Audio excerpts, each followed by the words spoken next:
Okay, let's talk about these quarterbacks, shall we?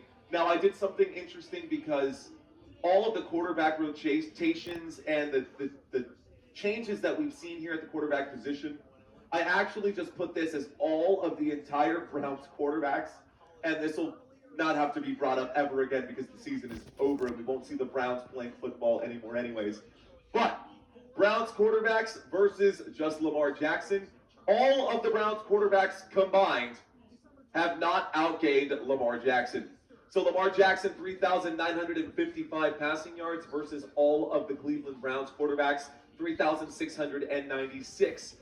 As I said earlier, Lamar Jackson with 850 rushing yards. If you had a 150-yard day today, which I don't think that's going to happen, but it is possible for Lamar Jackson to pick up 150 rushing yards depending on how this Browns defense looks today.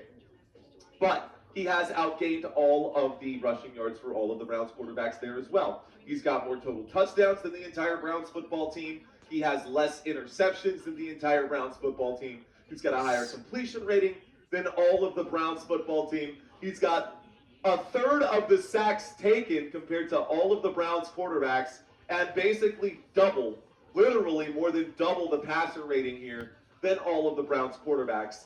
So I think we know who's going to shine in today's game.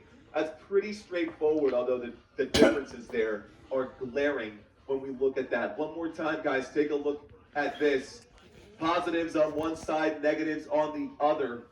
Give y'all a few moments to ingest that little bit of information. We should have kickoff already. No kickoff just yet. This game is on ESPN, ladies and gentlemen. This game will be on ESPN, which is where I'm watching this game on myself.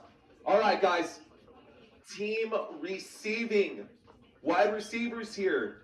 I will say this. It looks ugly over there for the Baltimore Ravens, but don't let these two darker colors fool you, man.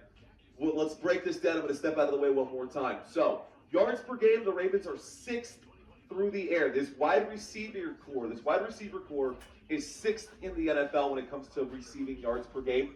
They pick up about 238 yards per game through the air, and maybe a little bit more. So this is actually passing yards, but the passing yards get rolled back based off of sacks. I could just use CBS's numbers. Maybe I'll do that moving forward, and we'll just average those out. Anyways, okay, targets per game, which is realistically, I've had to adapt the verbiage here. This is passes attempted per game. But the Cleveland Browns receivers see about 39 passes going their way per game. They are going to start by getting the football here on the kickoff. We are lined up for kickoff. So with no more further stalling for time, let's talk about what we're about to watch right now. Cleveland Browns about to receive to start this game, and the Baltimore Ravens going to kick off here. All right, guys. I'm already feeling the voice strain, so we're going to keep this nice and low right here. I will be sure to focus my attention